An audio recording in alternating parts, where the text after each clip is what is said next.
दाऊद के पुत्र को होसाना। धन्य हैं वे जो प्रभु के नाम पर आते हैं, सर्वोच्च स्वर्ग में होसाना। पिता और पुत्र और पवित्र आत्मा के नाम पर आमीन।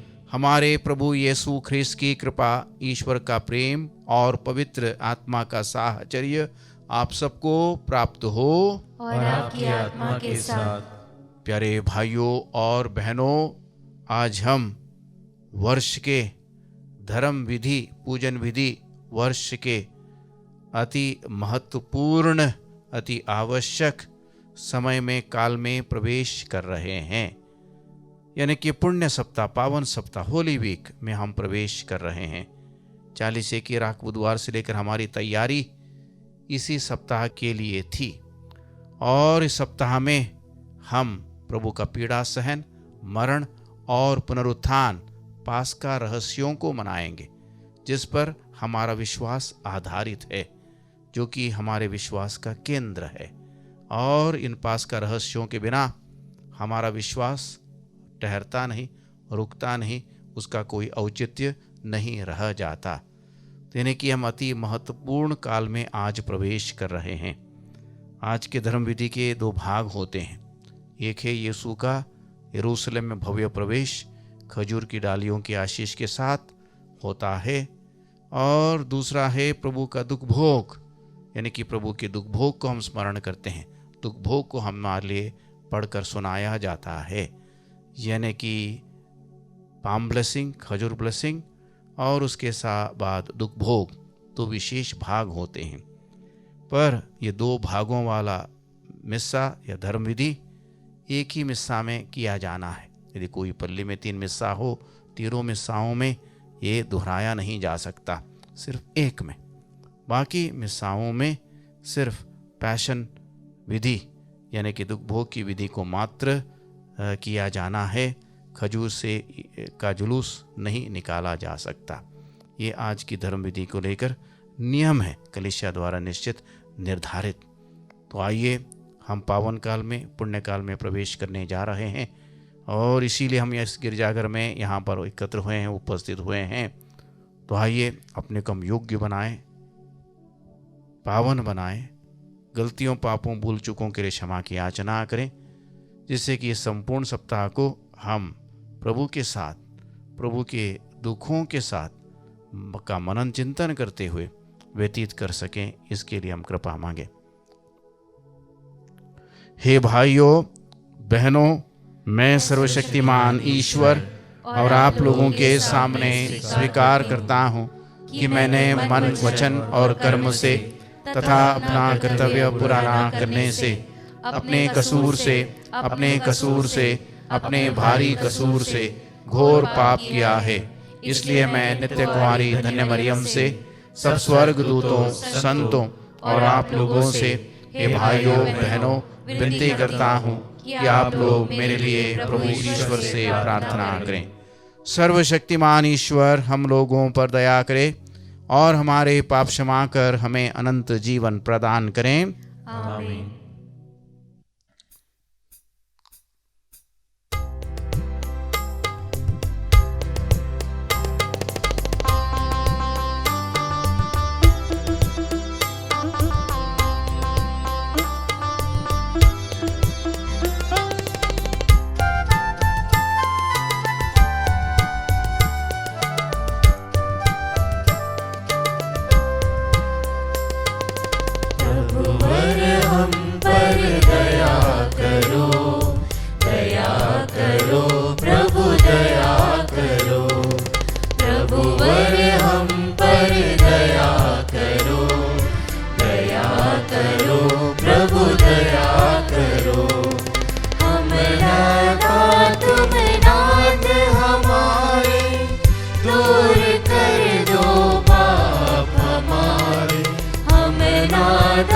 तुम नाथ हमारे, दूर कर दो पाप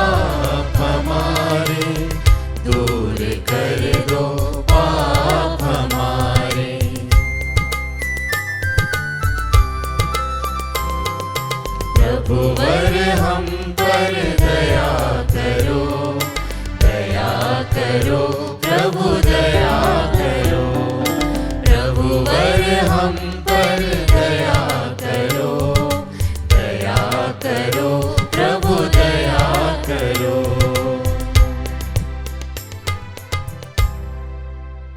हम प्रार्थना करें। हे सर्वशक्तिमान सदा जीवंत ईश्वर, तेरी इच्छा से हमारे मुक्तिदाता मनुष्य बने और क्रूस पर मरे, ताकि मानव जाति को दीनता का आदर्श मिले। हम उनके दुख भोग से शिक्षा ग्रहण करें और उनके पुनरुत्थान के सहभागी बन जाएं। वो तेरे तथा पवित्र आत्मा के संग ईश्वर होकर युगान युग जीते और राज्य करते हैं। आमीन। सर्वशक्तिमान ईश्वर आपके होंठों पर निर्मल करें, जिससे कि आप परमेश्वर के वचन को सुना सको। पिता और पुत्र और पवित्र आत्मा के नाम पर आमीन।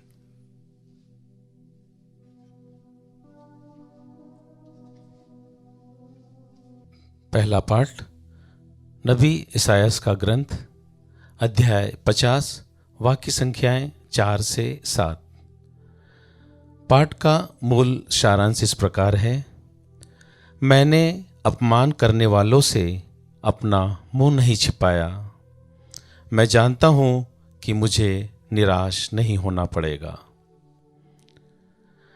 प्रभु ने मुझे शिष्य बनाकर वाणी दी है, जिससे मैं थके मांदे को संभाल सकूं। वह प्रतिदिन प्रातः मेरे कान खोल देता है, जिससे मैं शिष्य की तरह सुन सकूं। प्रभु ने मेरे कान खोल दिए हैं। मैंने न तो उसका विरोध किया और न पीछे हटा। मैंने मारने वालों के सामने अपनी पीठ कर दी और दाढ़ी नोचने वालों के सामने अपना गाल। मैंने अपमान करने और थूकने वाले से अपना मुंह नहीं छिपाया। प्रभु मेरी सहायता करता है, इसलिए मैं अपमान से विचलित नहीं हुआ। मैंने अपना मुंह पत्थर की तरह कड़ा कर लिया। मैं जानता हूं कि अंत में मुझे निराश नहीं होना पड़ेगा। प्रभु की वाणी। ईश्वर को धन्यवाद। अनुवाक्य।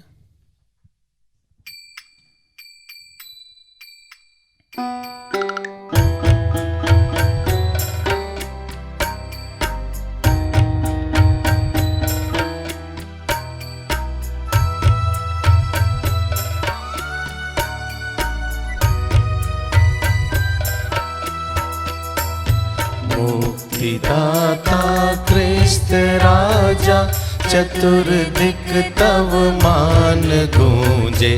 बालकों के मधुर कंठ सुयश हो गान गूंजे। मुक्तिदाता क्रिस्त राजा। आप है सम्राट इज़राइल के और दाऊद के यशस्वी पुत्र हैं। ईश के जो नाम पर आते वही धन्य राजा आप परम पवित्र हैं।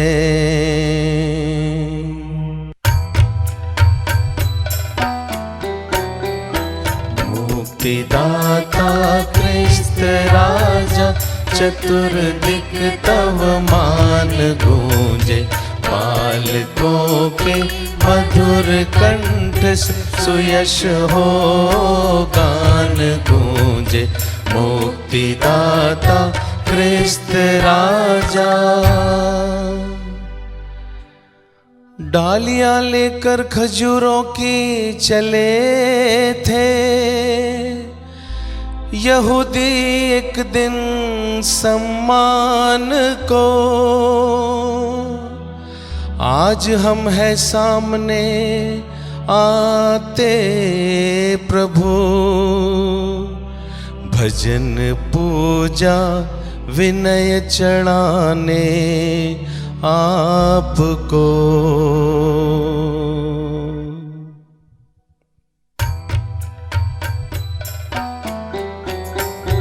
मुक्तिदाता क्रिस्त राजा, चतुर्दिक तव मान गूंजे, बालकों के मधुर कंठ से सुयश हो गान गूंजे। मुक्तिदाता क्रिस्त राजा।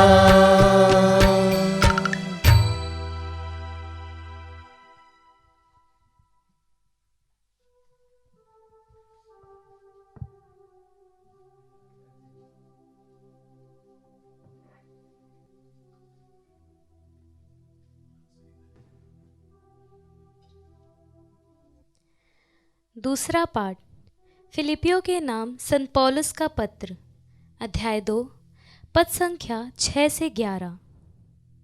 उन्होंने अपने को दीनहीन बना लिया है, इसलिए ईश्वर ने उन्हें महान बना दिया है। यद्यपि यीशु मसीह ईश्वर थे और उनका पूरा अधिकार था कि वह ईश्वर की बराबरी करे, फिर भी उन्होंने दास का रूप धारण कर तथा मनुष्यों के समान बनकर अपने को दीनहीन बना लिया है। और मनुष्य का रूप धारण करने के बाद वह मरण तक, हाँ क्रूस के मरण तक आज्ञाकारी बन गए। और इस प्रकार उन्होंने अपने को और भी दीनहीन बना लिया है, इसलिए ईश्वर ने उन्हें महान बना दिया है और उनको वह नाम प्रदान किया है जो सब नामों में श्रेष्ठ है, जिससे यीशु का नाम सुनकर आकाश, पृथ्वी और पाताल के सब निवासी घुटने टेके तथा पिता की महिमा के लिए सब लोग यह स्वीकार करें कि यीशु मसीह ही प्रभु है। प्रभु की वाणी। ईश्वर को धन्यवाद।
संत मार्कुस के अनुसार प्रभु यीशु का दुख भोग।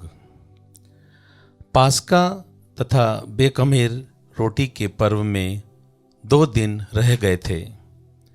महायाजक और शास्त्री यीशु को छल से गिरफ्तार करने और मरवा डालने का उपाय ढूंढ रहे थे। फिर भी वे कहते थे, पर्व के दिनों में नहीं, कहीं ऐसा ना हो कि जनता में हंगामा हो जाए। जब यीशु बेथानिया में सिमोन कोढ़ी के यहाँ भोजन कर रहे थे तो एक महिला संगमरमर के पात्र में असली जटामासी का बहुमूल्य इत्र लेकर आई। उसने पात्र तोड़कर इत्र यीशु के सिर पर उंडेल दिया। इस पर कुछ लोग झुंझलाकर आपस में कहने लगे, इत्र का यह अपव्यय क्यों? यह इत्र 300 दिनार से अधिक में बिक सकता था और इसकी कीमत गरीबों में बांटी जा सकती थी। और वे इसे झिड़कने लगे।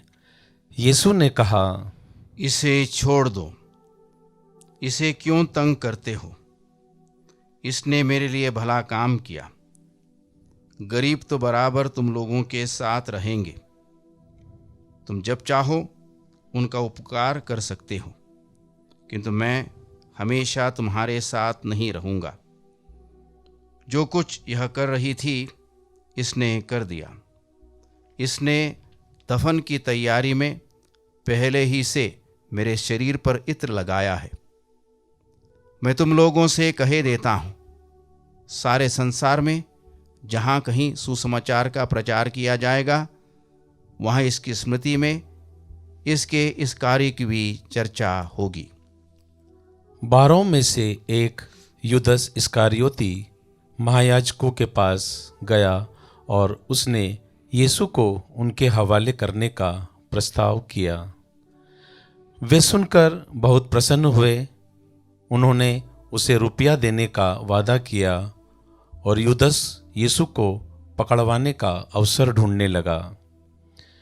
बेखमीर रोटी के पहले दिन जब पास्का के मेमने का बलि चढ़ाया जाता है, शिष्यों ने यीशु से कहा, आप क्या चाहते हैं? हम कहाँ जाकर आपके लिए पास्का भोज की तैयारी करें? यीशु ने 2 शिष्यों को यह कहकर भेजा, शहर जाओ, तुम्हें पानी का घड़ा लिए एक पुरुष मिलेगा। उसके पीछे पीछे चलो, और वह जिस घर में प्रवेश करे उसी घर के स्वामी से यह कहो, गुरुवर कहते हैं, मेरे लिए अतिथिशाला कहाँ है, जहाँ मैं अपने शिष्यों के साथ पास्का का भोजन करूं। और वह तुम्हें ऊपर एक सजा सजाया बड़ा कमरा दिखा देगा। वहाँ हम लोगों के लिए तैयार करो। शिष्य चले गए। यीशु ने जैसा कहा था, उन्होंने शहर पहुंचकर सब कुछ वैसा ही पाया और पास्का भोज की तैयारी कर ली। संध्या होने पर यीशु 12 के साथ आए। जब वे भोजन कर रहे थे तो यीशु ने कहा, मैं तुम लोगों से कहे देता हूँ, तुम में से ही एक जो मेरे साथ भोजन कर रहा है मुझे पकड़वा देगा।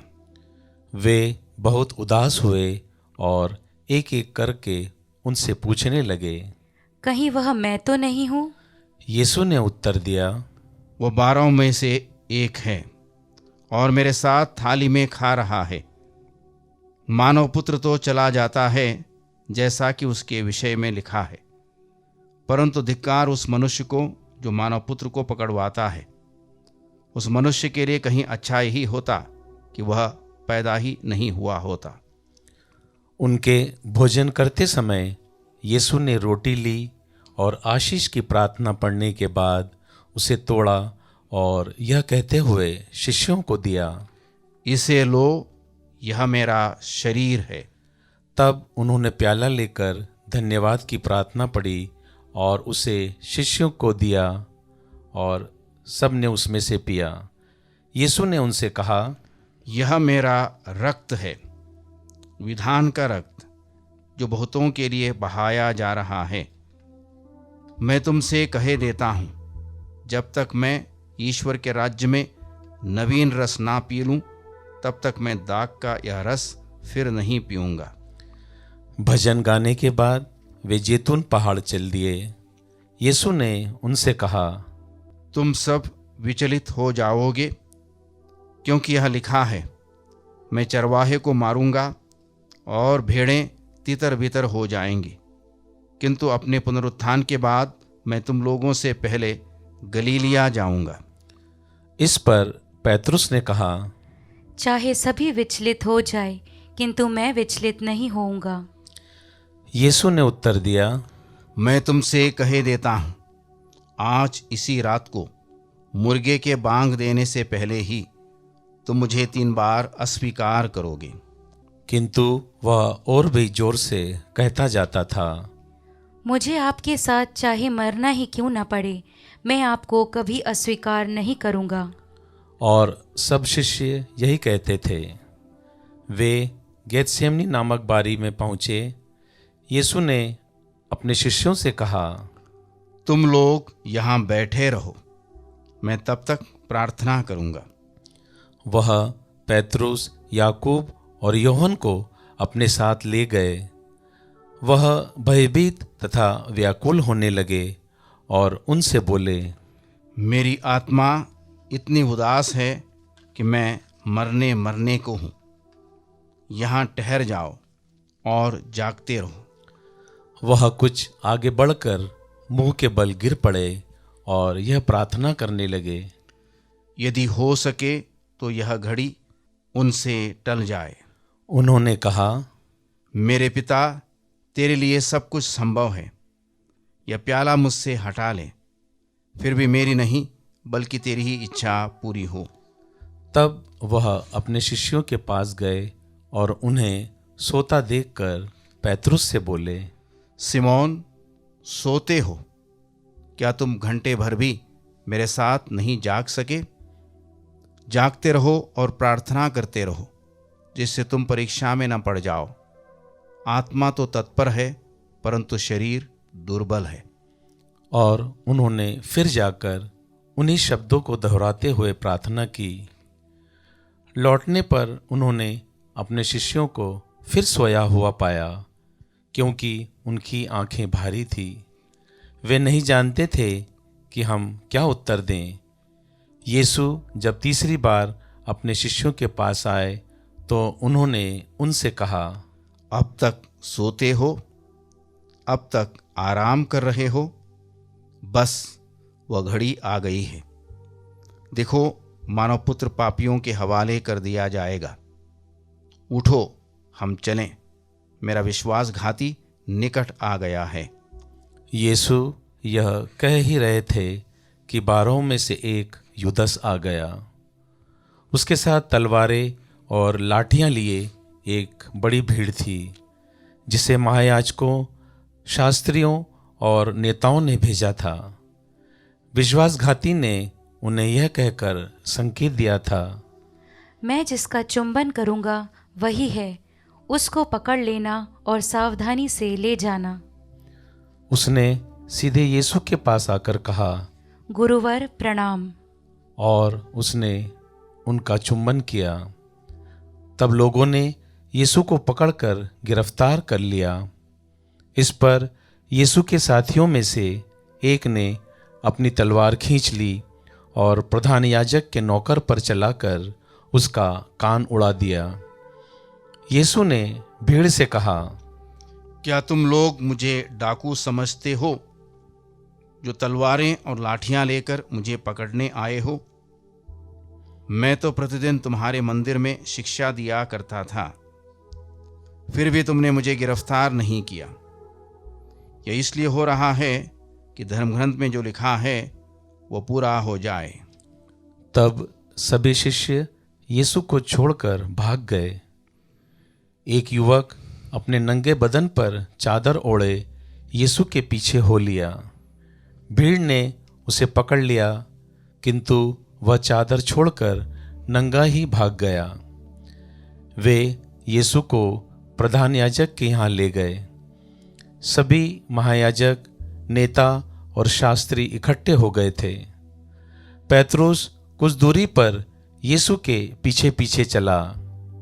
वह प्रधान याजक के महल पहुंचकर अंदर आया और नौकरों के साथ बैठा हुआ आंख तापने लगा।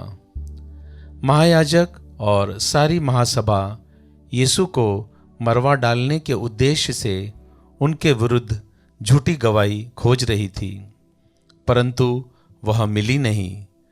बहुत से लोगों ने तो उनके विरुद्ध झूठी गवाही दी, किंतु उनके बयान मेल नहीं खाते थे। तब कुछ लोग उठकर खड़े हुए और उन्होंने यह कहकर उनके विरुद्ध झूठी गवाही दी, हमने इस व्यक्ति को यह कहते हुए सुना है, मैं हाथ का बनाया हुआ यह मंदिर ढा दूंगा और 3 दिनों के अंदर एक दूसरा मंदिर खड़ा करूंगा जो हाथ का बनाया हुआ नहीं होगा। किंतु इसके विषय में भी उनके बयान मेल नहीं खाते थे। तब प्रधान याजक ने सभा के बीच में खड़ा होकर यीशु से पूछा, ये लोग तुम्हारे विरुद्ध जो गवाही दे रहे हैं, क्या इसका कोई उत्तर तुम्हारे पास नहीं है? परंतु यीशु मौन रहे और उत्तर में एक शब्द भी नहीं बोले। इसके बाद प्रधान याजक ने यीशु से पूछा, क्या तुम मसीह परम स्तुत्य के पुत्र हो? यीशु ने उत्तर दिया, मैं वही हूँ। आप लोग मानव पुत्र को सर्वशक्तिमान ईश्वर के दाहिने बैठा हुआ और आकाश के बादलों पर आता हुआ देखोगे। इस पर महायाजक ने अपने वस्त्र फाड़कर कहा, अब हमें गवाहों की जरूरत ही क्यों है? आप लोगों ने तो ईश निंदा सुनी है। आप लोगों का क्या विचार है? और सबों का निर्णय यह हुआ कि यीशु प्राण दंड के योग्य है। तब कुछ लोग उन पर थूकने लगे और उनकी आंखों पर पट्टी बांधकर यह कहते हुए उन्हें घूंसे मारने लगे, यदि तू नबी है तो बता दे, किसने तुझे मारा? नौकर भी उन्हें थप्पड़ मारते थे। पैतरुस उस समय नीचे प्रांगण में था। प्रधान याजक की एक नौकरानी ने पास आकर पैतरुस को आंख तापते हुए देखा और उस पर दृष्टि गड़ाकर कहा, तुम भी यीशु नाजरी के साथ थे। किंतु उसने अस्वीकार करते हुए कहा, मैं न तो जानता हूँ और न समझता हूँ कि तुम क्या कह रही हो। तब पैतरुस फाटक की ओर खिसक गया और मुर्गे ने बांग दी। नौकरानी उसे देखकर पास खड़े लोगों से फिर कहने लगी, यह व्यक्ति उन्हीं लोगों में से एक है। किंतु उसने फिर अस्वीकार किया। इसके थोड़ी देर बाद वहां खड़े हुए लोग कहने लगे, निश्चय ही तुम उन्हीं लोगों में से एक हो, तुम तो गलीली हो। इस पर पैतरुस कोसने और शपथ खाकर कहने लगा कि तुम जिस मनुष्य की चर्चा कर रहे हो उसे मैं जानता भी नहीं।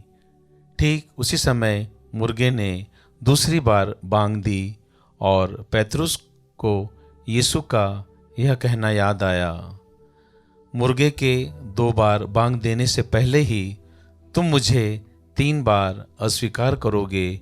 और वह फूट फूट कर रोने लगा। दिन निकलते ही महायाजकों, नेताओं और शास्त्रियों अर्थात समस्त महासभा ने परामर्श किया। इसके बाद उन्होंने यीशु को बांधकर उन्हें ले जाकर पिलातुस के हवाले कर दिया। पिलातुस ने यीशु से यह पूछा, क्या तुम यहूदियों के राजा हो? यीशु ने उत्तर दिया, यह आप ठीक कहते हैं। तब महायाजक उन पर बहुत से अभियोग लगाने लगे। पिलातुस ने फिर यीशु से पूछा, देखो वे तुम पर कितने अभियोग लगा रहे हैं, क्या इनका कोई उत्तर तुम्हारे पास नहीं है? फिर भी यीशु ने उत्तर में एक शब्द भी नहीं कहा। इससे पिलातुस को बहुत आश्चर्य हुआ। पर्व के अवसर पर राज्यपाल लोगों के इच्छानुसार एक बंदी को रिहा किया करता था। उस समय बराबस नामक व्यक्ति कैद खाने में था। वह उन विद्रोहियों के साथ गिरफ्तार हुआ था जिन्होंने राज्यद्रोह के समय हत्या की थी। जब भीड़ आकर राज्यपाल से निवेदन करने लगी कि आप जैसा करते आए हैं वैसा ही हमारे लिए करें, तो पिलातुस ने उनसे कहा, क्या तुम लोग चाहते हो कि मैं तुम्हारे लिए यहूदियों के राजा को रिहा कर दूं? वह जानता था कि महायाजकों ने ईर्ष्या से यीशु को पकड़वाया है, किंतु महायाजकों ने लोगों को भाड़ा कि वे बराबस की ही रिहाई की मांग करें। पिलातुस ने फिर भीड़ से पूछा, तो मैं उस मनुष्य का क्या करूं जिसे तुम यहूदियों का राजा कहते हो? लोगों ने उत्तर दिया, उसे क्रूस दिया जाए। पिलातुस ने कहा, क्यों, उसने क्या अपराध किया? किंतु वे और भी जोर से चिल्लाने लगे, उसे क्रूस दिया जाए। तब पिलातुस ने भीड़ की मांग पूरी करने का निश्चय किया। उसने उसके लिए बराबस को मुक्त कर दिया और यीशु को कोड़े लगवाकर क्रूस पर चढ़ाने के लिए सिपाहियों के हवाले कर दिया। इसके बाद सैनिकों ने यीशु को राज्यपाल के भवन के अंदर ले जाकर उनके पास सारी पलटन एकत्र कर ली। उन्होंने यीशु को लाल चोगा पहनाया और कांटों का मुकुट गूंथ कर उनके सिर पर रख दिया।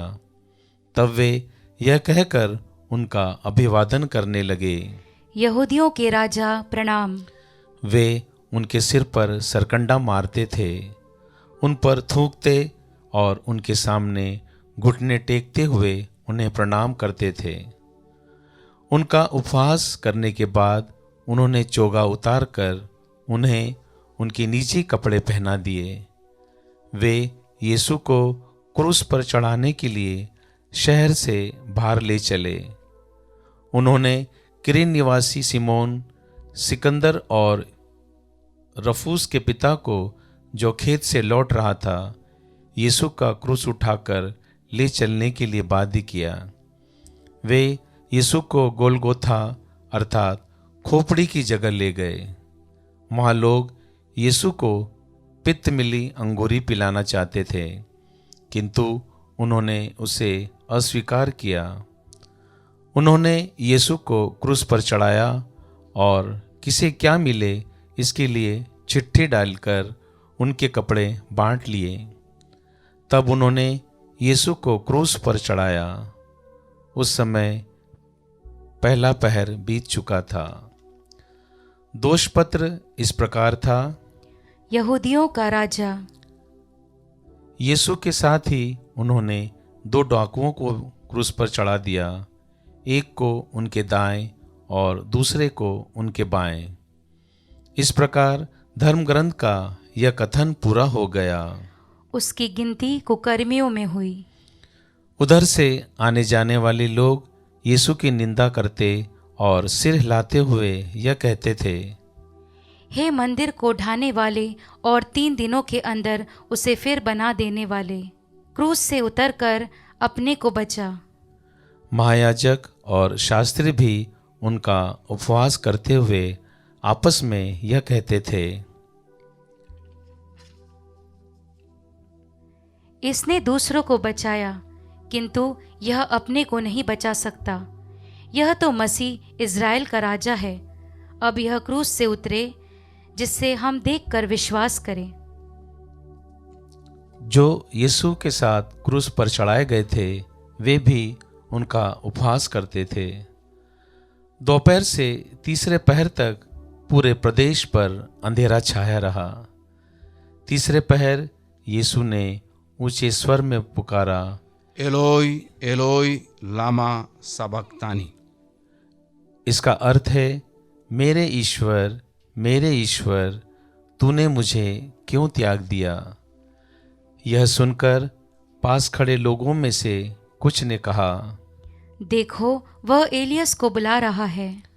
उनमें एक ने दौड़कर पंसोक्ता खट्टी अंगूरी में डुबाया, सरकंडे में लगाया और यह कहकर यीशु को पीने के लिए दिया, रहने दो, देख लो कि एलियस इसे उतारने आता है या नहीं। तब यीशु ने ऊंचे स्वर से पुकारकर प्राण त्याग दिए।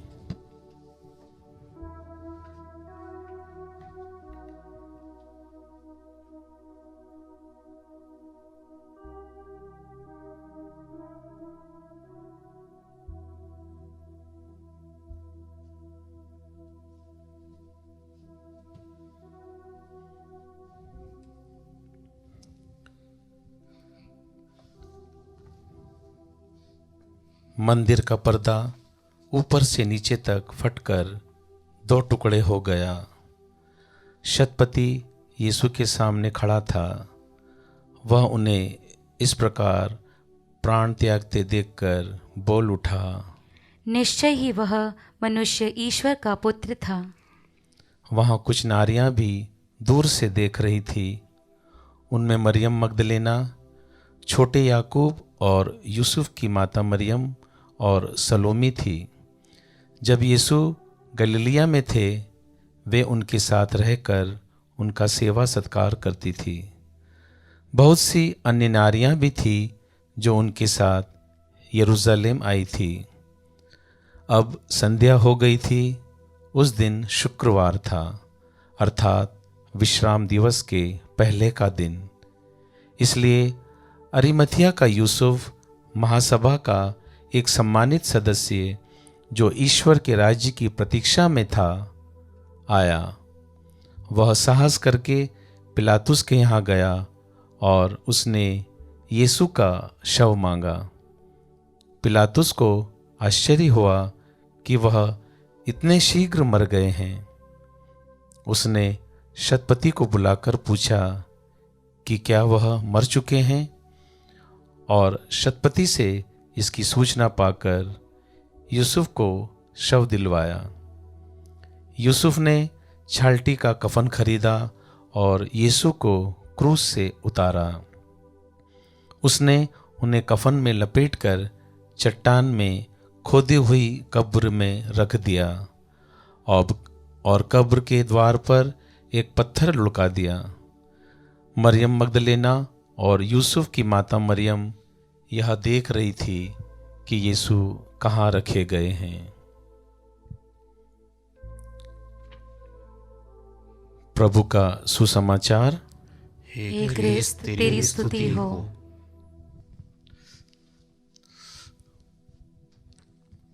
ख्रिस्त में प्यारे भाइयों और बहनों, जैसा कि मैंने आप आज की धर्म विधि के आरंभ में आपसे कहा था कि आज से हम एक पावन काल में, पुण्य काल में, अति महत्वपूर्ण काल में प्रवेश कर रहे हैं।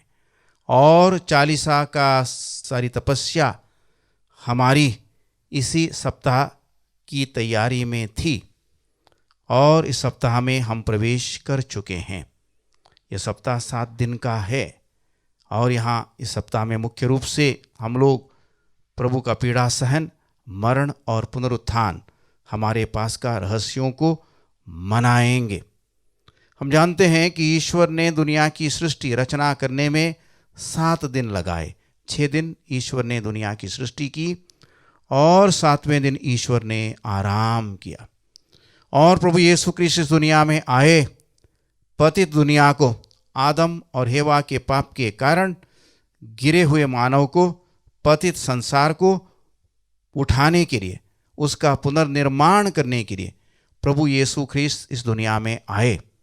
और यह सप्ताह हमारे पुनर्निर्माण का सप्ताह है।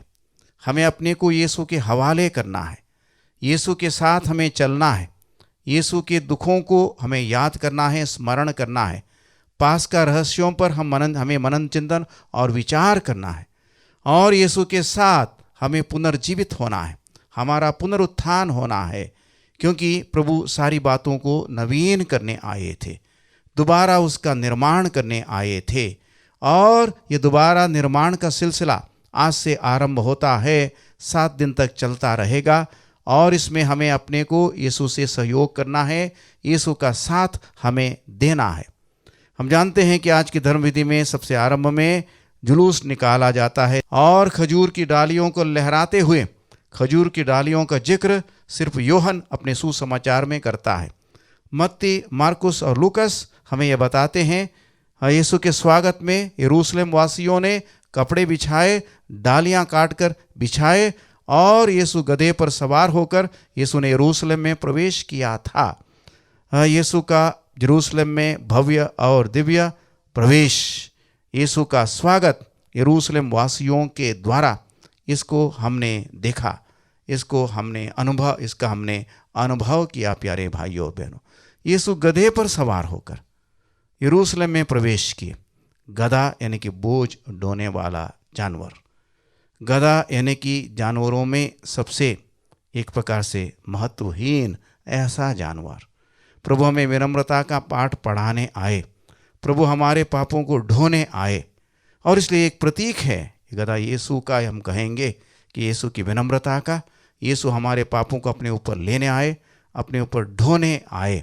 यरूशलेम वासियों ने खजूर की डालियों को लहराकर, खजूर की डालियां विजय की निशानी हैं, यीशु के विजय की घोषणा की और उनको पलटते बदलते वक्त नहीं लगा। प्यारे भाइयों और बहनों, कोई वक्त नहीं लगा।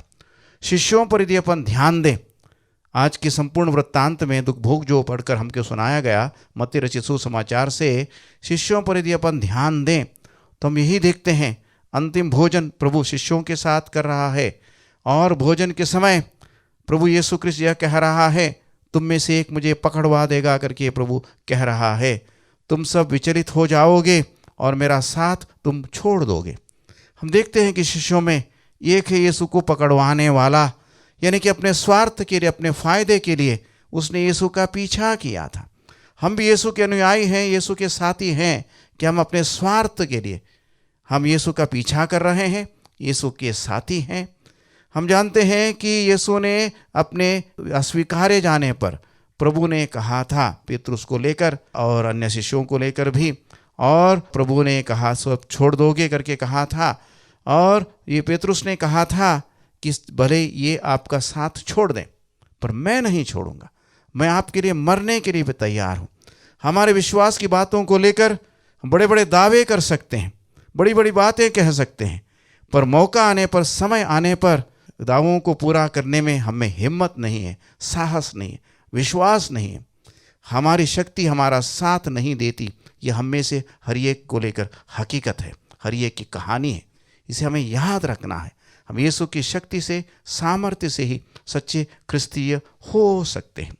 और जब यीशु गिरफ्तार हो रहे थे तो एक शिष्य ने यीशु के को पकड़ने आए लोगों में से एक का, सिपाही का कान उसने उड़ाया, यानी कि उसने अपने शक्ति से जो हो सकता था करने का प्रयास किया। प्रयास यहाँ पर सिर्फ हम यही देखते हैं कि इंसान की शक्ति काम कर रही है, ईश्वर की कृपा नहीं।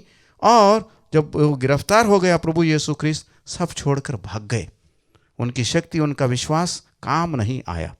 और हम देखते हैं कि एक शिष्य यीशु का पीछा कर रहा है, जब दूसरे उसको पकड़ने की कोशिश करते हैं, जिस चादर को ओढ़कर वो यीशु का पीछा कर रहा था, चादर छोड़कर वो नंगा ही भाग जाता है।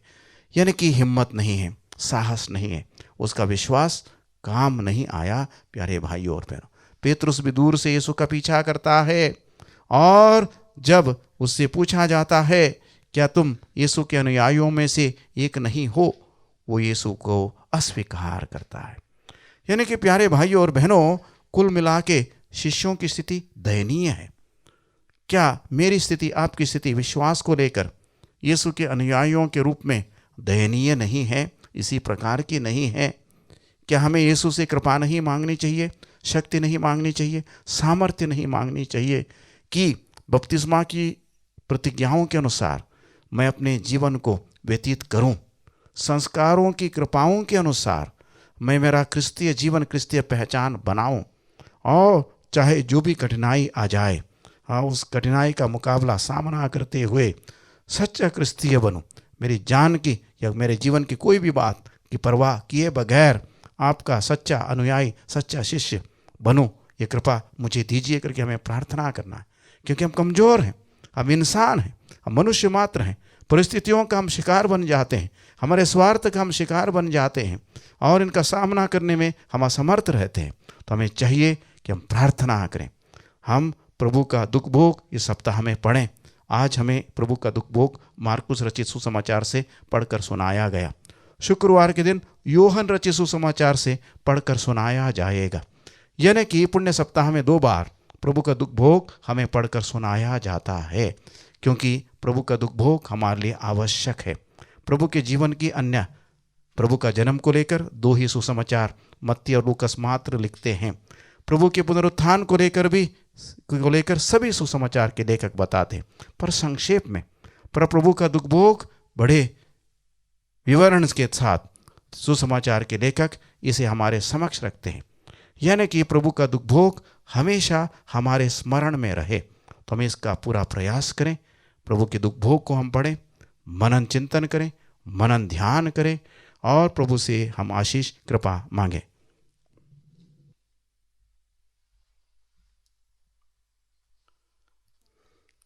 मैं स्वर्ग और पृथ्वी के सृष्टिकर्ता सर्वशक्तिमान पिता ईश्वर और उसके इकलौते पुत्र अपने प्रभु यीशु ख्रिस्त में विश्वास करता हूँ, जो पवित्र आत्मा के द्वारा गर्भ में आया, कुंवारी मरियम से जन्मा, पोंतुस पिलातुस के समय दुख भोगा, क्रूस पर चढ़ाया गया, मर गया और दफनाया गया। वह अधोलोक में उतरा और तीसरे दिन मृतकों में से फिर जी उठा। वह स्वर्ग में आरोहित हुआ और सर्वशक्तिमान पिता ईश्वर के दाहिने विराजमान है।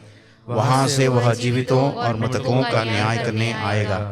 मैं पवित्र आत्मा, पवित्र कैथोलिक कलीसिया, धर्मियों की सहभागिता, पापों की क्षमा, देह के पुनरुत्थान और अनंत जीवन में विश्वास करता हूँ। आमीन। प्रिय भाई बहनों, खजूर इतवार समारोह में भाग लेकर हमने पवित्र सप्ताह में प्रवेश कर लिया है। जयकार के साथ यीशु ख्रिस्त का यरूशलेम नगरी में प्रवेश दुखद मृत्यु में परिणत हो गया। इन सभी घटनाएं ईश्वर की योजना के मुताबिक घटी, इसी विश्वास के साथ कि ईश्वर हमें कभी नहीं छोड़ेगा। हम अपनी प्रार्थनाओं को उसके समक्ष प्रस्तुत करें और कहें, हे पिता हमारी प्रार्थना सुन।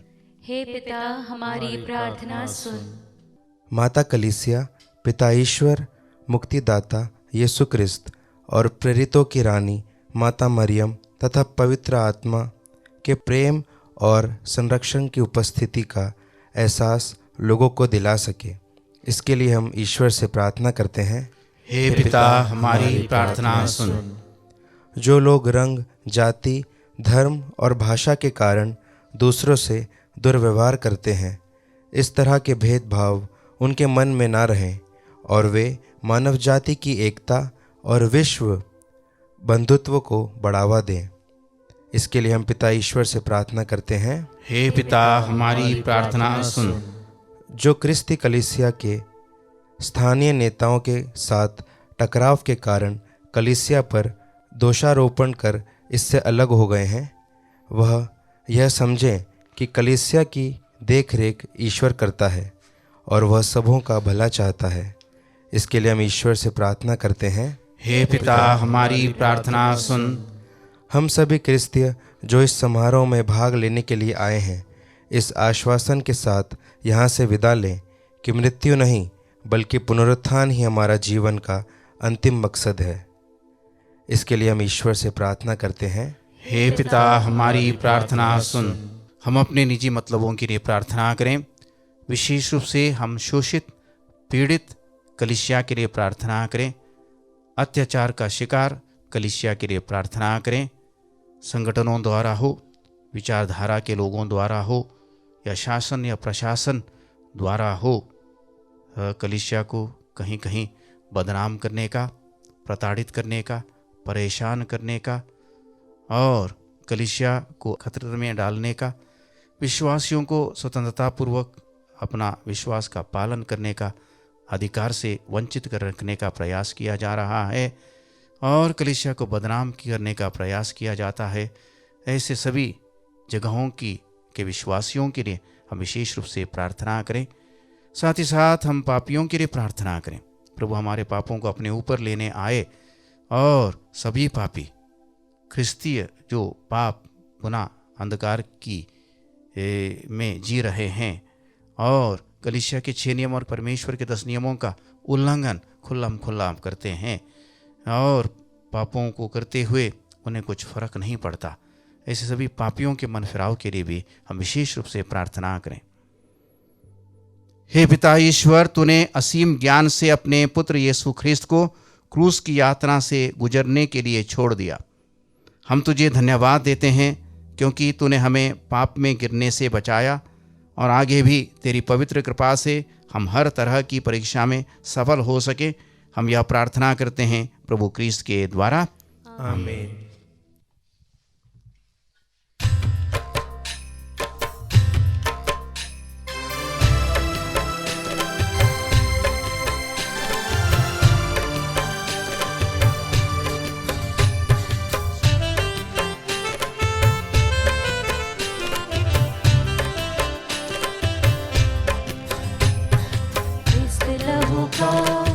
अमृत सरोवर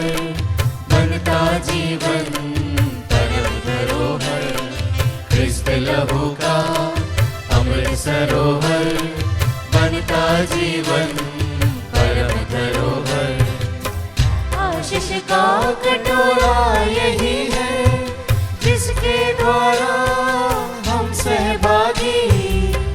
आशीष का कटोरा यही है जिसके द्वारा हम सहभागी। सहभागी हम सहभागी, सहभागी हम सहभागी।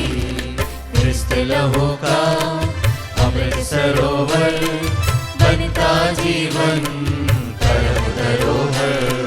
क्रिस्त लहू का अमृत सरोवर बनता जीवन परम धरोहर।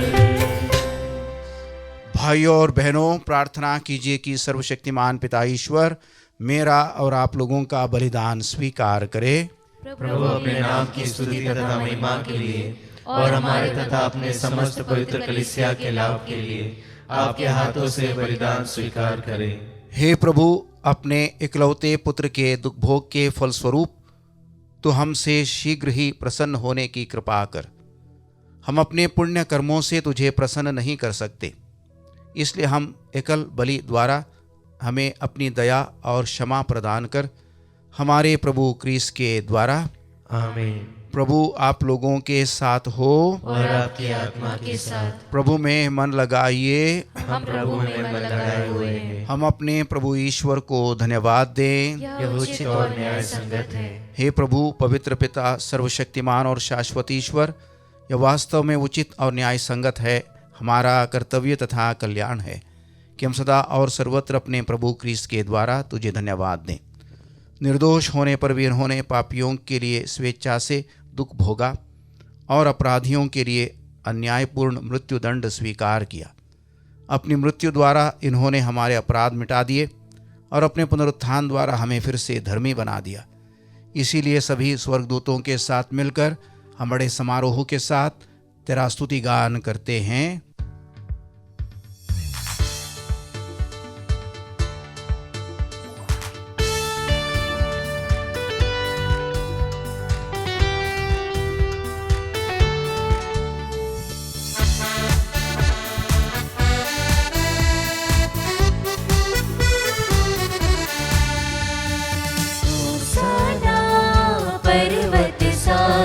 सकल चराचर गाते प्रभु जी होसाना। होसाना पर्वत सागर सकल चराचर पवन दम की होसाना। राजाधिराज प्रभु मसीह की गाते हैं हम होसाना। होसाना पर्वत सागर सकल चराचर गाते प्रभु की होसाना। होसाना पर्वत सागर सकल चराचर पवन दम की होसाना। जय जय हो प्रभु नित्य सनातन, सत्य स्वरूप है जगदीश्वर। दिल का दुख निवारक राजा गाते हैं हम होसाना। गाते हैं हम होसाना। होसाना पर्वत सागर सकल चराचर गाते प्रभु की होसाना। होसाना पर्वत सागर सकल चराचर पवन दम की होसाना। जय जय हो प्रभु आदि अनादि, प्रेम स्वरूप है अखिलेश्वर। पाप क्षमा बलिहारी प्रभु के गाते हैं हम होसाना। गाते हैं हम होसाना। होसाना पर्वत सागर सकल चराचर गाते प्रभु जी होसाना। होसाना पर्वत सागर सकल चराचर पवन दम की होसाना। हे प्रभु, तू वास्तव में पवित्र है, सारी पवित्रता का स्रोत है। हम तुझसे प्रार्थना करते हैं, तू इन उपहारों को अपने आत्मा के संस्पर्श से पवित्र कर दे, कि हमारे प्रभु यीशु ख्रीस्त के शरीर तथा रक्त बन जाएं। जब वे स्वेच्छा से मृत्यु के लिए सौंपे गए, उन्होंने रोटी ली, तुझे धन्यवाद दिया और रोटी तोड़कर उसे अपने शिष्यों को देते हुए कहा, तुम सब इसे लो और इसमें से खाओ, क्योंकि यह मेरा शरीर है जो तुम्हारे लिए बलि चढ़ाया जाएगा। हे मेरे प्रभु, हे मेरे ईश्वर।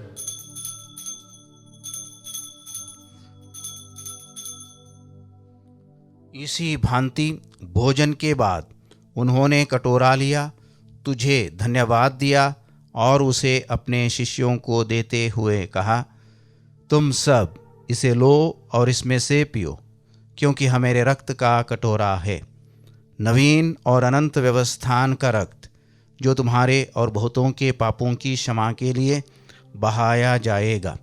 तुम मेरी स्मृति में यह करो। हे मेरे प्रभु, हे मेरे ईश्वर।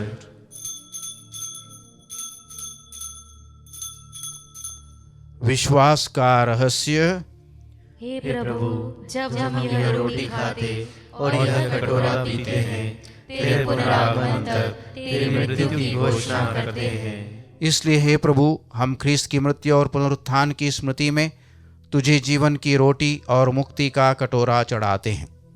हम तुझे धन्यवाद देते हैं कि तूने हमें अपने सम्मुख उपस्थित होने और अपनी सेवा करने का सौभाग्य प्रदान किया है। हमारा नम्र निवेदन है कि हम सब ख्रीस्त का शरीर और रक्त ग्रहण करके पवित्र आत्मा के द्वारा एकता के सूत्र में बंधे रहें। हे प्रभु, हमारे संत पिता फ्रांसिस, हमारे धर्माध्यक्ष चाको और सभी याजकों के साथ विश्व भर में फैली अपनी कलीसिया की सुधिले तथा इसे प्रेम में सिद्ध बना दे। हमारे उन भाई बहनों की भी सुधिले जो पुनरुत्थान की आशा में परलोक सिधार चुके हैं, उन्हें और सभी मृतकों को अपने दर्शन का सौभाग्य प्रदान कर। हम सब पर दया दृष्टि डाल कि हम भी अनंत जीवन के सहभागी बने और ईश्वर की माता धन्य कुंवारी मरियम, उनके वर धन्य जोसेफ, धन्य प्रेरितों तथा सब संतों के साथ जो युग युग में तेरे प्रति विश्वस्त बने रहें, तेरी स्तुति और महिमा कर सकें तेरे पुत्र यीशु ख्रीस्त के द्वारा। इन्हीं प्रभु ख्रीस्त के द्वारा, इन्हीं के साथ और इन्हीं में, हे सर्वशक्तिमान पिता ईश्वर, पवित्र आत्मा के साथ सारा गौरव तथा सम्मान युगानुयुग तेरा ही है। आमीन, आमीन, आमीन।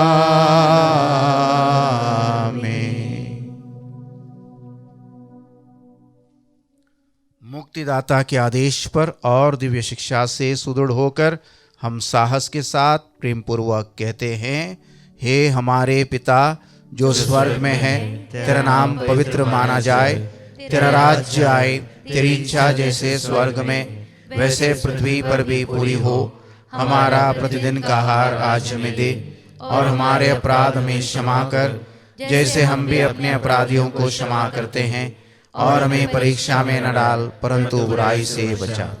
हे प्रभु, हम तुझसे प्रार्थना करते हैं, सभी बुराइयों से हमें बचा और इस जीवन में हमें कृपापूर्वक शांति प्रदान कर।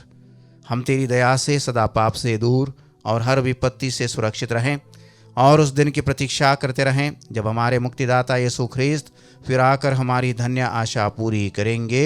क्योंकि तेरा राज्य, तेरा सामर्थ्य और तेरी महिमा अनंत काल तक बनी रहती है। हे प्रभु यीशु ख्रीस्त ने अपने प्रेरितों से कहा है, मैं तुम्हारे लिए शांति छोड़ जाता हूँ, अपनी शांति तुम्हें प्रदान करता हूँ। तो हमारे पापों पर नहीं, अपनी कलीसिया के विश्वास पर दृष्टि डाल और कृपापूर्वक उसे शांति तथा एकता प्रदान कर।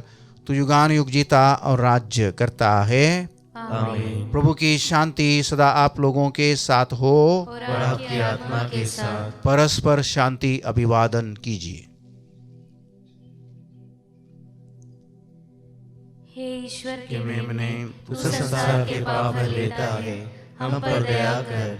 हे ईश्वर के मेमने तू संसार के पाप भर लेता है, हम पर दया कर। हे ईश्वर के मेमने, तू संसार के पाप हर लेता है, हमें शांति प्रदान कर।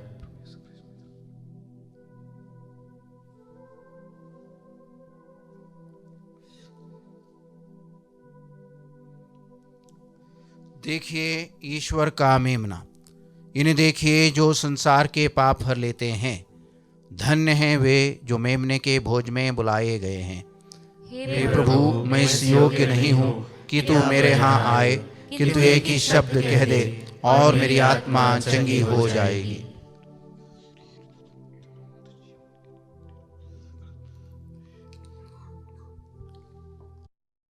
हे मेरे प्रभु यीशु, मैं सारे हृदय से विश्वास करती हूँ कि आप पवित्र यूकरिस्ती संस्कार में उपस्थित हैं। हे प्रभु, मैं सभी चीज़ों से बढ़कर आपको प्रेम करती हूँ और मेरी यही अभिलाषा है कि आप मेरी आत्मा में आकर बस जाएं, क्योंकि हे प्रभु, मैं आपको आज ग्रहण करने में असमर्थ हूँ। हे प्रभु, आध्यात्मिक रूप से आकर मेरे हृदय में समा जाइए। हे यीशु, मैं आज आप में एक होना चाहती हूँ और आप में समा जाना चाहती हूँ।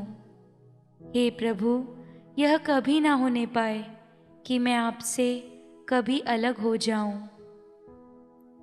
आमीन। हे पिता, यदि यह प्याला मेरे पिए बिना नहीं टल सकता, तो तेरी ही इच्छा पूरी हो। हम प्रार्थना करें। हे प्रभु, इन पवित्र उपहारों से पोषित होकर हम तुझसे विनम्र निवेदन करते हैं कि जैसे तूने अपने पुत्र की मृत्यु से विश्वास का फल प्राप्त करने की आशा हमें दी है, वैसे ही उनके पुनरुत्थान के प्रभाव से हमें अपने लक्ष्य तक पहुंचा दे, हमारे प्रभु क्रिस्त के द्वारा। आमीन। प्रभु आप लोगों के साथ हो और आपकी आत्मा के साथ। सर्वशक्तिमान ईश्वर पिता और पुत्र और पवित्र आत्मा आपको आशीर्वाद प्रदान करें। आमीन। आप लोग विदा लें। मिस्सा संपन्न हुआ। ईश्वर को धन्यवाद।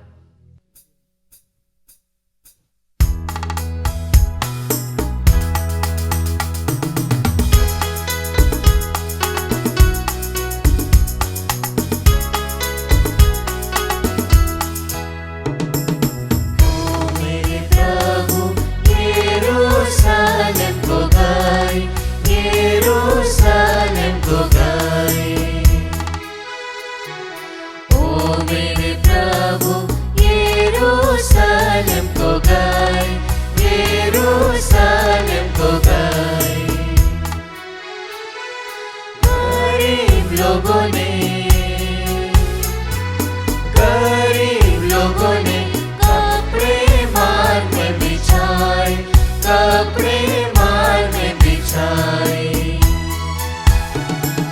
ओ मेरे प्रभु यरूशलेम को गए, यरूशलेम को गए। आगे पीछे चेलों ने, आगे पीछे चेलों ने डाली तोड़ कर बिछाई, डाली तोड़ कर बिछाई।